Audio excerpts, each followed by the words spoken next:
నా లైఫ్‌లోనే ఇంత worst journey చూస్తానని మాత్రం అనుకోలేదు బ్రో అస్సల. ఎంత అంటే ఇంటికి జాగ్రత్తగా వెళ్తానో లేదో కూడా నాకు పడిపోయిందింక కింద తడిసిపోయింది నాకు.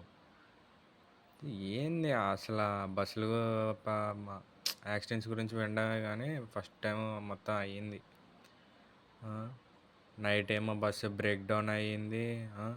అందరం రోడ్ల మీ ఒక 10 మెంబర్స్ దాకా ఉంటారు. ఎక్కువ మంది లేరులే ఆల్రెడీ కొంతమంది వెళ్ళిపోయారు. మా చిన్నమ్మ, మా తమ్ముడు, నేను ఎక్కి బస్సు చాలా సేపు ఒక 3కి నుంచుంటే 5 వరకు అక్కడే ఉన్నాం.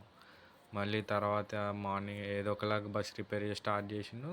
తర్వాత ఇంక మళ్ళీ పోలీసులు ఆపిండు మార్నింగ్ అయ్యేసరికి.